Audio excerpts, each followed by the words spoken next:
India के सबसे बड़े इन्वेस्टर्स और ट्रेडर्स राकेश झुनझुनवाला, जिन्हें इंडिया का वॉरेन बफेट भी कहा जाता है, लेकिन स्टॉक मार्केट में उनकी इस जर्नी की शुरुआत में उनके फादर ने उनसे ये बोल दिया था कि ना तो मुझसे और ना ही अपने किसी दोस्त से स्टॉक मार्केट में पैसा डालने के लिए मांगना, जिसके चलते तब राकेश ने सिर्फ 5,000 रुपए से स्टॉक मार्केट की दुनिया में कदम रखा था और देखते ही देखते आज उनकी नेटवर्थ पूरे 41,000 करोड़ रुपए है। 5 जुलाई 1960 को एक मरवाड़ी फैमिली में जन्मे राकेश के फादर कोई टाटा बिरला के जैसे नहीं बल्कि इनकम टैक्स डिपार्टमेंट में कमिश्नर थे। इस डिपार्टमेंट में होने के चलते राकेश के फादर को स्टॉक मार्केट में खासी दिलचस्पी थी, जिसके चलते वो अक्सर अपने दोस्तों से स्टॉक मार्केट में हो रहे उतार चढ़ाव के बारे में बात करते रहते थे। जब वो अपने दोस्तों से स्टॉक मार्केट की बात कर रहे होते थे तब 9 साल के राकेश झुनझुनवाला अपने पिताजी की सारी बातें सुना करते थे। इन्हीं बातों को सुनते सुनते एक दिन राकेश ने अपने फादर से पूछ ही लिया कि आखिर स्टॉक मार्केट में इतना उतार चढ़ाव क्यों आते हैं। तो उनके फादर ने कहा कि वो रोजाना न्यूज़पेपर में आ रहे स्टॉक मार्केट की न्यूज को स्टडी करते हैं और नोटिस करते हैं कि जब भी न्यूज़पेपर में किसी स्टॉक की खबर आती है तब ऐसे ही उस स्टॉक के रेट फ्लक्चुएट होने लगते हैं। अपने पिताजी की ये एडवाइस 9 साल के राकेश झुनझुनवाला को कुछ इस कदर पसंद आई कि उन्होंने स्टॉक मार्केट में ही करियर बनाने की सोच ली। पर इसके साथ उनके पिता ने उनसे ये भी कहा था कि वो स्टॉक मार्केट में घुसने से पहले अपनी स्टडी पूरी कर ले। गाइस, राकेश झुनझुनवाला के लिए इस वीडियो पर 1 लाइक तो बनता है, मगर बड़े होने के बाद उनके पिताजी ने उन्हें पैसा देने से और किसी से उधार मांगने से मना कर दिया था। इसलिए राकेश अपने बड़े भैया के पास गए जो कि एक चार्टर्ड अकाउंटेंट थे। यहाँ उन्होंने अपने बड़े भैया के क्लाइंट्स को स्टॉक मार्केट में पैसा लगाने के लिए अप्रोच किया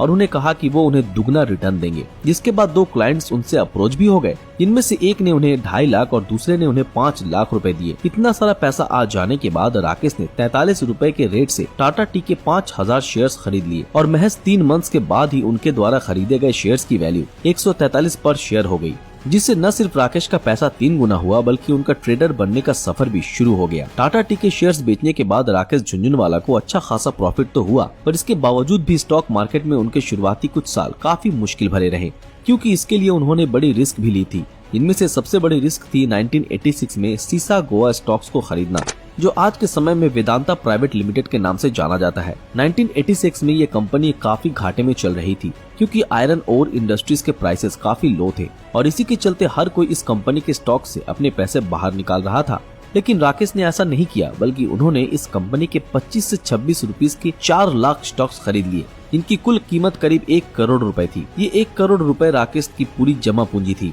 जिसका मतलब ये था कि अगर सीसा गोवा डूबता तब राकेश झुनझुनवाला भी कंगाल हो जाते। ये सब जानते हुए भी उन्होंने इतना बड़ा रिस्क सिर्फ इसलिए लिया क्योंकि वो किसी भी स्टॉक में पैसा लगाने से पहले उस कंपनी और इंडस्ट्री के बारे में पूरी जानकारी इकट्ठा करते थे और उन्हें पता था कि पूरी दुनिया में इंडिया आयरन और स्टील के लीडिंग इंपोर्टर्स में से एक है और आगे बढ़ती डिमांड के चलते इनकी कीमत बढ़ेगी ही बढ़ेगी। महज 1 साल बाद ही सीसा गोवा के शेयर्स में 20 से 25% का इजाफा हुआ, जिसने राकेश झुनझुनवाला की किस्मत एक बार फिर से खोल दी। अब उनका अगला रिस्क था 1989 वाला रिस्क, क्योंकि नेशनल बजट अनाउंसमेंट के दौरान जब पूरा मार्केट ठंडा पड़ने के चलते हर कोई स्टॉक मार्केट से अपने पैसे बाहर निकाल रहा था, तब राकेश ने एक बार फिर मौत के इस कुएं में डाइव मारी और उनकी किस्मत फिर से चमकी और ऐसी चमकी कि इसने उनकी नेटवर्थ को 20% इंक्रीज कर दिया, क्योंकि उन्हें पूरा विश्वास था कि वीपी सिंह का बजट बिजनेस फ्रेंडली ही होगा, क्योंकि वीपी सिंह खुद बिजनेस बैकग्राउंड से रह चुके हैं और वो कॉमर्स मिनिस्टर भी थे। अपनी लाइफ का सबसे बड़ा प्रॉफिट उन्होंने 1992 में हर्षद मेहता स्कैम के दौरान कमाया था और उस दौरान इनका साथ दिया था झुनझुनवाला के गुरु राधा किशन दमानी ने। इन्होंने ही राकेश को ये बताया था कि मार्केट बहुत तेजी से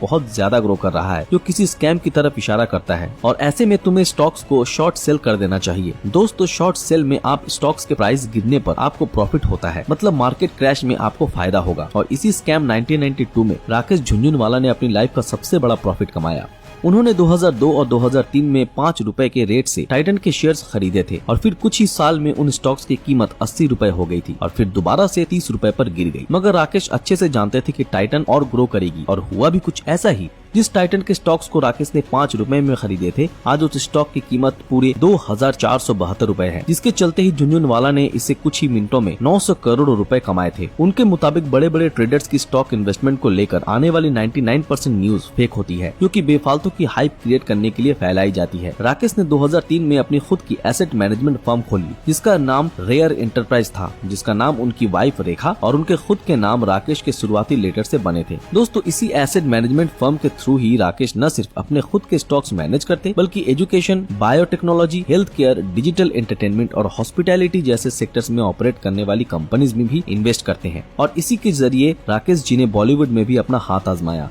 और इंग्लिश विंग्लिश, शमिताब और की एंड का जैसी मूवीज बनाई। इतना ही नहीं, अब वो अपनी खुद की एयरलाइंस आकाशा एयरलाइंस भी शुरू किया। राकेश जी के बारे में इतना सब कुछ जान लेने के बाद एक बात तो आपको समझ आ ही गई होगी कि अगर उन्होंने अपनी लाइफ में इतने बड़े रिस्क न लिए होते तब वो शायद इंडिया के टॉप अमीरों की लिस्ट में ना आ पाते। अब भले ही उन्होंने अपनी जिंदगी हेल्थ सेक्टर में बहुत पैसा क्यों न इन्वेस्ट कर रखा हो, पर वो इन्वेस्टिंग में इतने बिजी हो गए थे कि ये तक भूल गए थे कि उन्हें पैसा कमाने के साथ साथ अपनी हेल्थ को भी ध्यान रखना चाहिए, जिसका नतीजा ये निकला कि वो पिछले लंबे समय से बीमार चल रहे थे और हाल ही में कार्डियक अरेस्ट के चलते मुंबई के एक हॉस्पिटल में उनकी डेथ हो गई। इसके चलते हमें एक सीख तो जरूर मिलती है कि हमारी लाइफ में सबसे बड़ा वेल्थ हमारा पैसा नहीं, हमारा सेहत है। तो गाइस, आपके मुताबिक इंसान की जिंदगी में सबसे इम्पोर्टेंट पैसा है या उसका सेहत? कमेंट में जरूर बताएं। अगर ये वीडियो आप लोगों को पसंद आया तो इस वीडियो को लाइक और ज्यादा से ज्यादा शेयर जरूर करें और जिन लोगों ने हमारे फेसबुक पेज को अभी तक फॉलो नहीं किया है वो तुरंत फॉलो कर दें। तो फिर मिलते हैं आपके साथ अगले वीडियो में, तब तक के लिए अलविदा।